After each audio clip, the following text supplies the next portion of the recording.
Hey guys, this is Nell, and as always, I'm going to talk a little bit about the inspiration behind this painting.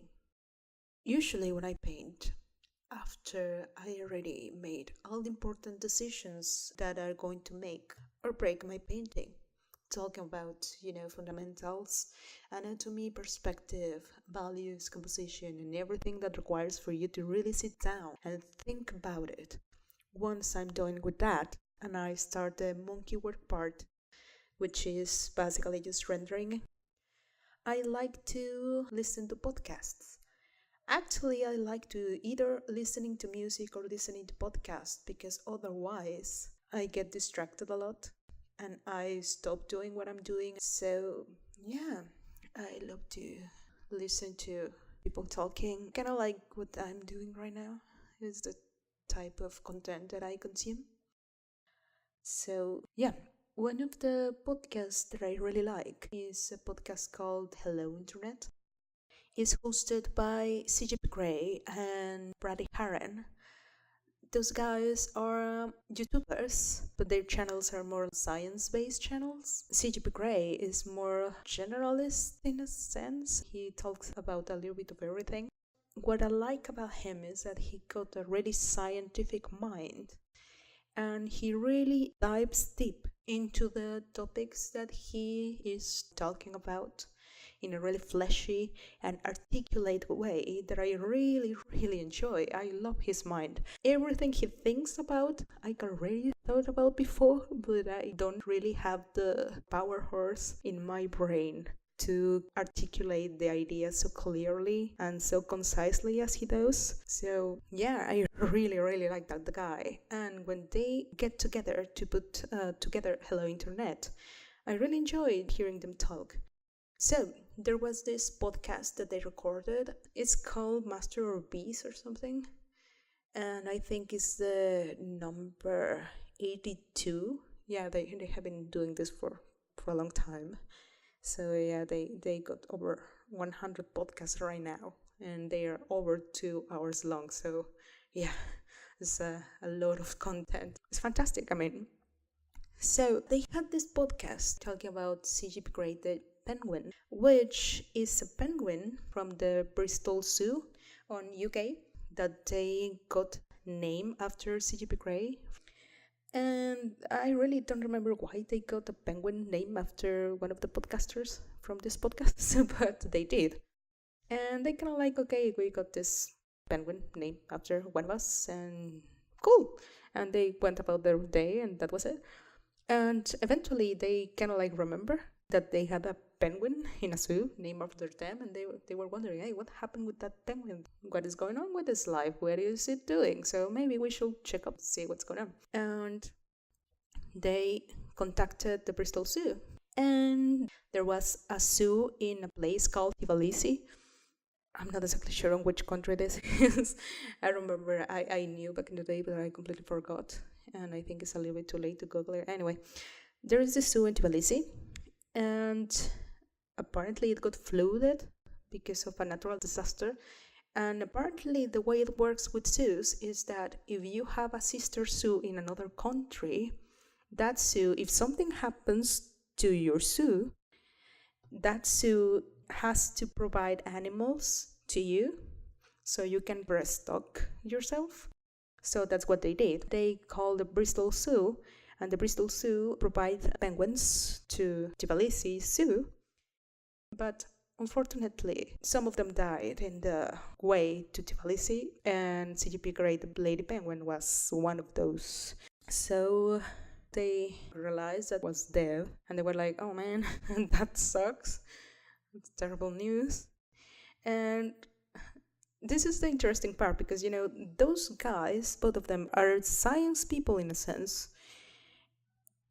Not in a sense, I mean, they are science people. They got scientific minds and they were touched by it, but not really that much.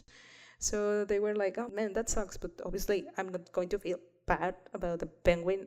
It's sad, but it isn't, but it is, but it isn't. And this is the interesting part because they were talking about this and they're doing jokes about this and that, but saying, I'm not sad and I'm not sorry about this, but I'm kind of sorry about the fact that I am not touched. So here's where it enters the phrase sorry, not sorry. But usually the phrase sorry, not sorry is used in a kind of sassy context, it's like, sorry, not sorry, I mean, I don't give a fuck, deal with it. The sassiness motto, in a sense. But on this particular context, it really means being sorry about the fact that you're not sorry. So, like in the case of those guys, it's like, okay, I really don't feel about this penguin, but I feel like I should feel about this penguin, and I am not, and that feels bad. So, yeah, I mean, and I have been on similar situations in a sense. Doggy. So, yeah, there is so much noise here in my context. I got apparently a party next door, and now I got barking dogs in the background. I really hope that they are not coming across in the audio. I'll have to do magic with my editing skills. I mean, the voices in the background is probably not going to be a big of a deal, but the dog is going to come across because it's a different pitch. Oh my, I hate it. That's why I kind of like prefer to record at 2 in the morning, but yeah, I got deadlines for my job, so I really can't. And still, I got this annoying dog barking. My goodness, I just lost it. Okay, it shut up. I'll continue.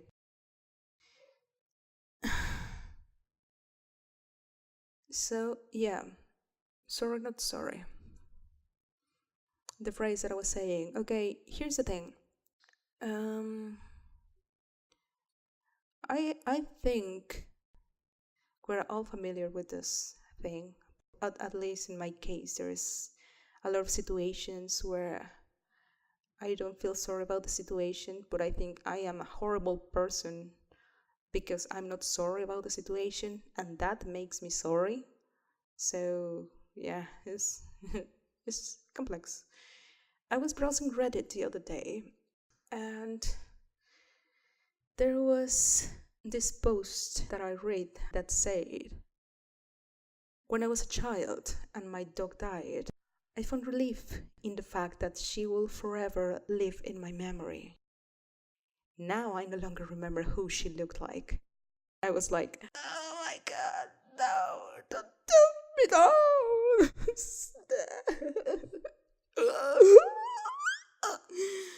That's terrible. It's like, oh, she's doggy. It was going to live in its memory and now it's fade away, just like the guy from. How was this animal from Inside Out? The sort of elephant slash something else that cried candy? Bongo or so? I can't remember his name anymore. Anyway, well, that shit, is like you have this dear memory and you kind of like just fade away into nothingness, and that's kind of like, oh my god, it's sad. Yet still, if you think about it, it makes a lot of sense because can't remember where I got this information, but apparently every 7 years you change the cells in your body entirely. So yeah, I mean, think about it. 7 years ago, the person you were is no more. All the cells that work together to assemble your thoughts, your feelings, your sensation, they are no longer here anymore. You're a brand new person. So it makes sense that you forget stuff. The cells that lived back in the day, they are all dead. And proportionally, I mean, by example, if you had this heartfelt goodbye in, let's say, November of 2012, that's 6 years ago, it means that only 14% of the cells that conformed you back then are still around. 86% of your cells didn't exist when that happened. You now are 86% a different person, so that 86% of you never said goodbye and never got in touch with that something you say goodbye to. That's why you forget. That's why you no longer remember. That's why you no longer recall stuff, you know? And it sounds terrible in a sense, but I don't think it's a bad thing that you don't feel sad anymore. It's not a bad thing that you don't feel the pain of the goodbye. It is actually great that you can move on, and it means that you can overcome everything if you think about it. It means that whatever life throws your way, the worst of the worst, you're going to get over it and you're going to forget. And it's going to feel like it happened to somebody else and you're going to remember, but that memory is going to have its statistical value. You are no longer going to recall. And maybe you can say, well, you know what, that is going to happen to the good things too, to the people you love, to the great joys in your life. And that's sad. It's a way to see it, but it's also a motivation for you to stay in the moment and really do the most of it and embrace what you have in front of you, what you are doing in the here and the now, because it's going to fade away. So enjoy it to the max. Don't dwell about it. It's part of life. It's the way things work. So yeah, coming back to the painting.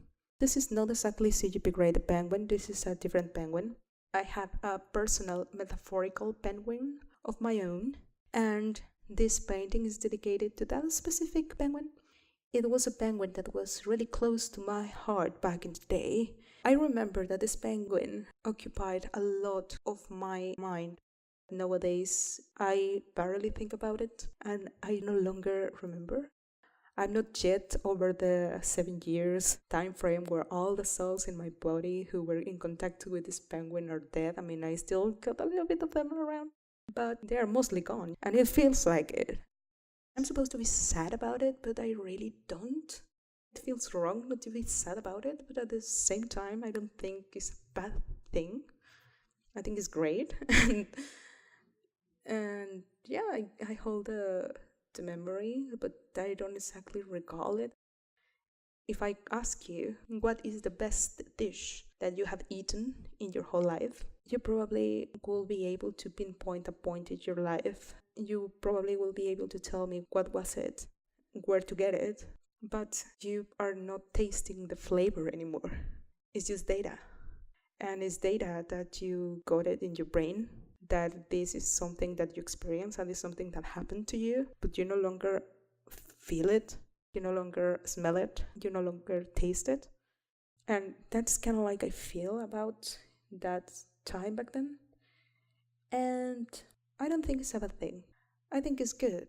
I think we're ready to move on in our lives and keep on going and keep on welcoming the good things that are yet to come. Be ready for the bad ones, getting to know that they're going to pass and they're not going to dent us as much as we might think in the moment. Is basically like this phrase says, don't cry because it's over. Smile because it happened. So yeah, you who are listening to this, thank you so much for paying attention to my ramblings once again, and I wish that you have a fantastic day and a fantastic life, and you got space and attention for the good things yet to come and for the special people who are yet to enter your life and is going to make it wonderful.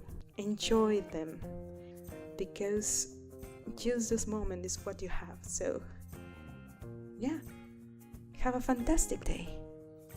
Bye.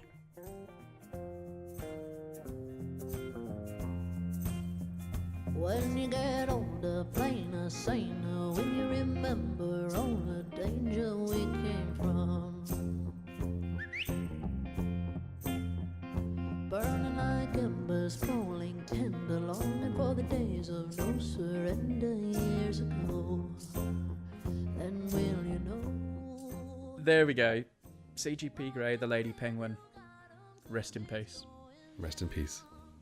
It's gone to that great rocky outcrop in the sky. Gone to a farm in upstate. Yeah, I think it's some rocky outcrop in the middle of the sea is the penguin equivalent of the farm. No, it's all a farm. All the animals go to the farm together. That's how that works. There's a farm in Tbilisi.